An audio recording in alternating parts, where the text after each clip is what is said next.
Estamos de volta com o programa Você Pode Ser Feliz aqui pela Rede Século XXI, atendendo já as participações para o nosso quadro Catequizando. A Diva Trevisan Testolin, de Bandeirantes, Santa Catarina. A Nilda da Graça Silva, ela é de Liberdade, lá em Minas Gerais.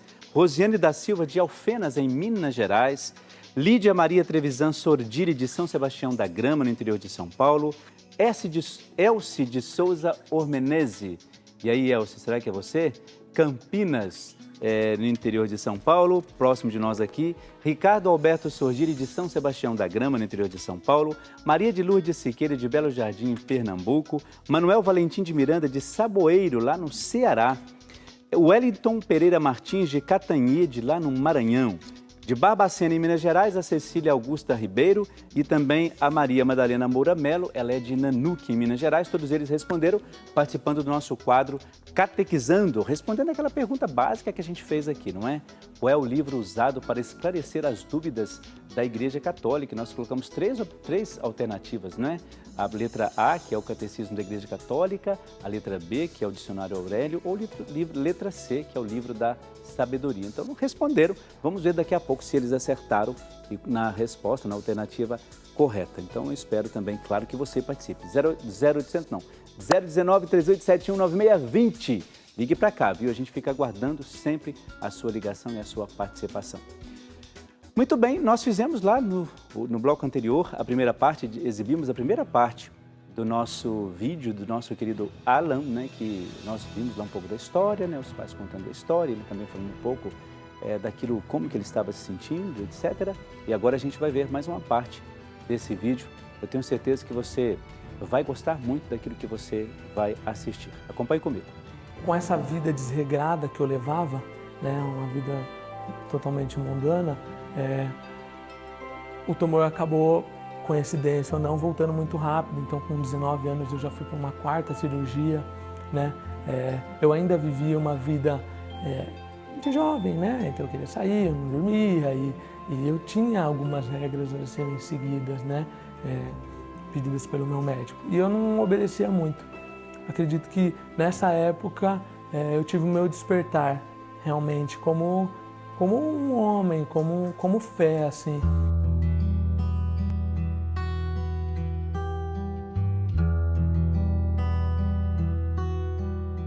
Após a aposentadoria do pai de Alan, a família perdeu o convênio médico e depois de algumas tentativas em hospitais e aparentemente sem solução para o problema, em 2017 a família teve sua aprovação de fé. Não é que a gente perde a fé, mas a gente se desespera. Se desespera e fica perguntando, a gente quer resposta, por que a gente não consegue? E aí foi onde Deus colocou essa mulher na nossa vida e falou, tá aí, ó, a resposta é essa aqui, ó. E o tempo foi passando, e aí essa pessoa que a gente nem conheceu, íamos conhecer, ela faleceu de câncer. A pessoa que conseguiu uma consulta para ele em Barretos, faleceu de câncer. Chegou lá, fizeram todos os exames e tal, e pegaram o caso dele, e aí ele fez a quinta cirurgia. Passamos por uma cirurgia quando eu tinha 25 anos, eu perdi metade de cada vista, né, durante a cirurgia, mas seguimos, e esse tumor reincidiu. Com 27 anos eu fiz uma nova cirurgia, né? Só que devido à quantidade de procedimentos, à quantidade de tratamentos, né, o meu crânio ele já tem uma debilidade, e então foi necessário retirar uma parte dele. A gente seguiu, a gente se trata, a gente né, faz o acompanhamento.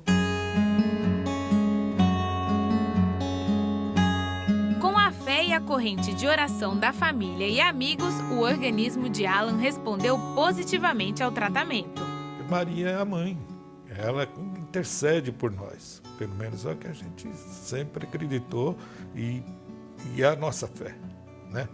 Deus, ele pode tudo, mas Maria, ela é mãe, coração de mãe, né? É muito forte. E eu acredito que por tudo que ele tenha passado, é a nossa fé em Maria, porque... E oração, né? Oração. Todos, né? Muita oração, muita oração. Eu não sei te dizer, desde os meus 9 anos, se durante algum dia alguém não rezou por mim, entendeu? Então, né, falar dessa história não é falar do Alan, né? É falar desse monte de anjos que fez essa caminhada. Então, a fé me sustentou, mas eu não diria que foi a minha, né? Acho que foi a fé de cada um pouquinho de cada um. Eu sou muito grato, assim, pela minha história de vida, assim, por tudo que Deus me deu. Então, o Alan sem fé, o Alan não seria nada, o Alan buscaria respostas, né? Porque hoje estou me formando em engenharia. Eu amo respostas, né? Eu amo perguntas e respostas exatas, né? Eu não quero histórias, né? Então, essa é a parte do Alan Ciência, né? Mas já nessa questão não, porque eu não preciso dessa resposta, porque eu sei que na hora certa Deus vai me mostrar o porquê. Hoje eu não sei ainda o porquê, o que Ele quer.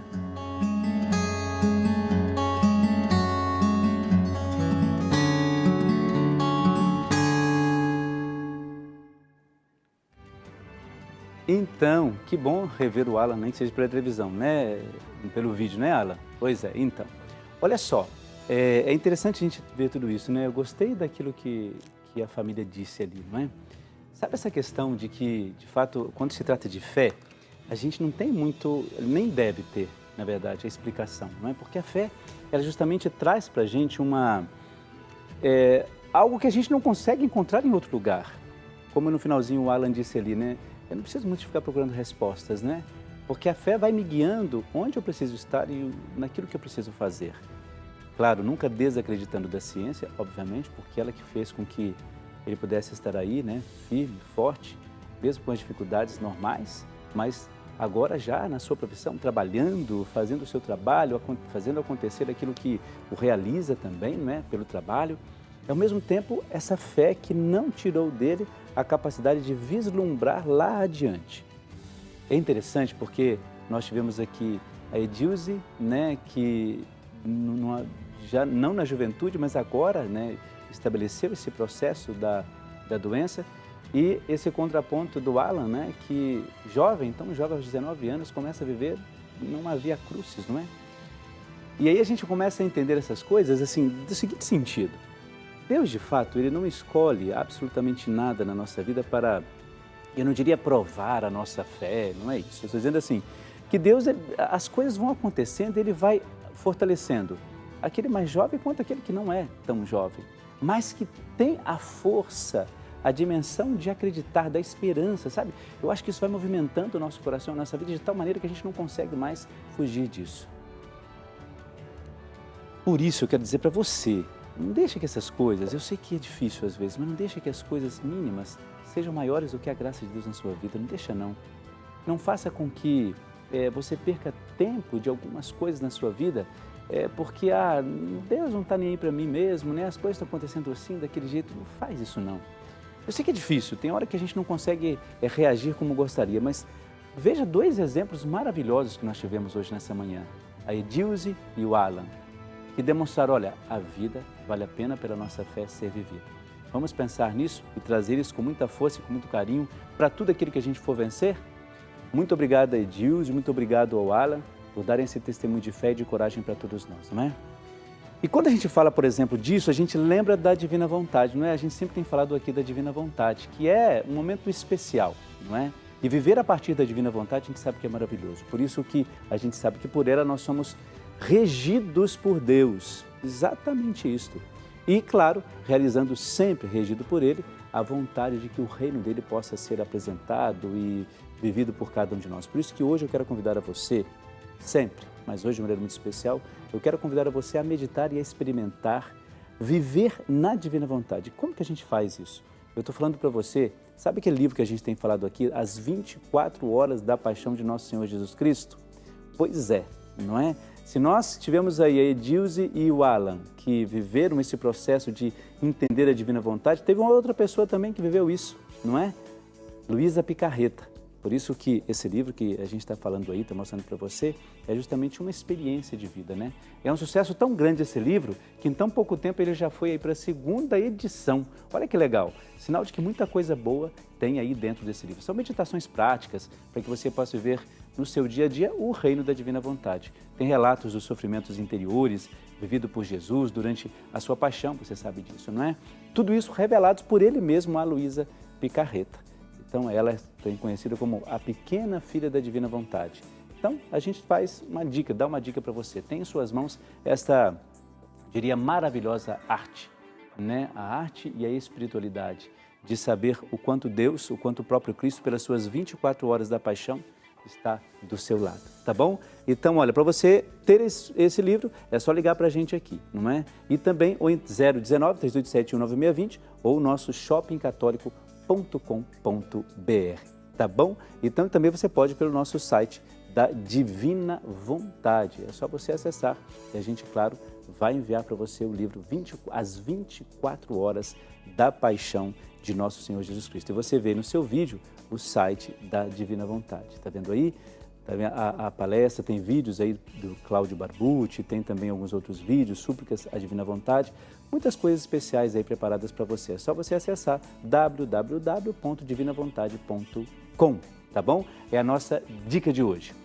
Muito bem, uma outra coisa especial que eu gostaria de dizer para você é o seguinte, aqui nós temos toda quarta-feira também à noite o programa Família Projeto de Deus. Você, que é o nosso telespectador assíduo, sabe disso. E dentro do programa, que já tem pautas interessantíssimas, nós temos sempre a dramaturgia aqui da TV Século XXI. E a gente gostaria de mostrar para você agora, para que você se prepare para hoje à noite, um making off, ou seja, os bastidores aí daquilo que nós estamos preparando, né, para o programa de hoje à noite. Confere comigo aí, vamos lá. O programa Família Projeto de Deus quis mostrar o exemplo de Abraão. Em um clima bem descontraído, nossa equipe de produção reuniu um talentoso elenco. Na primeira cena foi destacado o valor da hospitalidade. Numa sociedade em que a gente está cada vez mais se fechando, individualizando e se isolando, a gente vê o exemplo de Abraão se abrindo, né, para um desconhecido, para 3 pessoas que estão chegando e ele dá aquilo que ele tem de melhor. E é interessante que esses 3 homens, eles remetem à Santíssima Trindade. Um Deus que é uno, mas um Deus que é trino, que é Pai, que é Filho e que é Espírito Santo. 3 homens. E uma coisa interessante que o vídeo nos coloca, que nem no texto eu tinha percebido, é que também Sara, ela prepara 3 medidas ali de farinha, não é? Então, o número 3, ele é interessante, né? A partir dessa... Trindade, né? A Trindade Santa. Sara, faça um pão bem grande. Amassa 3 medidas de farinha. Sim, agora mesmo, Abraão. O nascimento do filho Isaac enche de alegria o casal. Sara concebeu e, apesar de sua velhice, deu à luz um filho a Abraão, no tempo exato de Deus. E essa mensagem eu acho que vocês querem transmitir, né? Como tudo é possível, através da fé, através de Deus, né? E do acreditar. E foi aí que eu busquei toda a construção deste personagem, que é a Sara, junto com o Abraão, que é o ator Orlando, um excelente ator também. E o ator Orlando Brandão relaciona o personagem de Abraão com sua experiência de pai. Eu sou um pai velho já, né? Porque eu tive meu primeiro filho, eu tinha 40 anos. Meu filho tem 14 anos e eu fiz as contas erradas, então. Eu tinha 43, porque meu filho tem 14 anos, eu tenho 57, certo? E eu tenho um filho de 11 anos, um de 14 e um de 11 anos. Viva Isaac!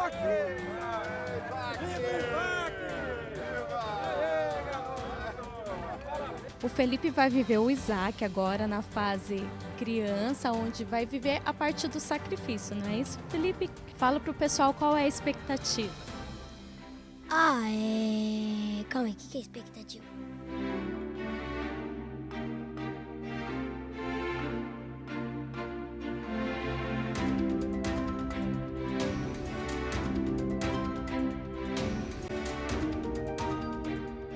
Mas como em toda família, nem tudo é festa. Tome seu filho, o seu único filho Isaac, a quem você ama. vá para Moriá e ofereça-o em holocausto sobre uma montanha que eu vou lhe mostrar. Eu acho que assim, o Abraão, né, o pai de Isaac, ele ouviu a voz de Deus falando que era para sacrificar o amor da vida dele, que é o Isaac, o filho dele, para fazer um ato que ele acredita em Deus. Eu creio que Abraão, nesse momento de pensar em sacrificar um filho em amor a Deus, é confiar muito, né? Eu não sei se eu tenho se eu teria, né, essa espiritualidade, essa confiança, né? Então nós percebemos o quanto a Bíblia nos traz também a dureza da vida, né?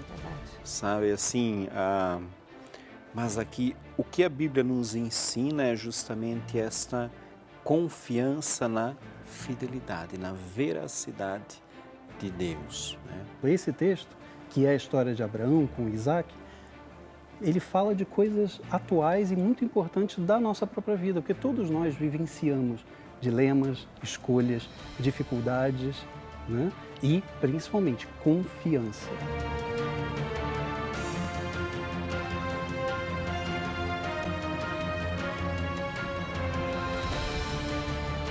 Abraão tinha uma história e às vezes é necessária a capacidade de ver a Deus pelas costas, né? Pela história. Quer dizer, ele já deu provas, quer dizer, ele já mostrou muita coisa, ele já revelou muita coisa. Certamente naquele momento que Abraão estava para executar o sacrifício, muito provavelmente passava na sua mente várias situações. Na minha história, no dia a dia, eu aprendo a reconhecer os sinais da presença e da ação de Deus. Esses sinais dão testemunho. Eu confio na palavra que Ele me dá e nos sinais que Ele coloca na minha vida. Porque um aspecto bonito que eu vejo nessa passagem é que a gente às vezes coloca a ênfase no sacrifício de Abraão, mas na verdade a ênfase deveria ser colocada na providência de Deus. Você já sabe o final dessa história? Confira as emoções do último episódio no programa Família Projeto de Deus, quarta-feira às 19h30. Eu espero você ao vivo, aqui na Rede Século XXI. Que Deus possa tocar cada pessoa que for assistir e que a mensagem, né, da boa notícia, do Evangelho, possa chegar no coração das pessoas. Nossa, que legal.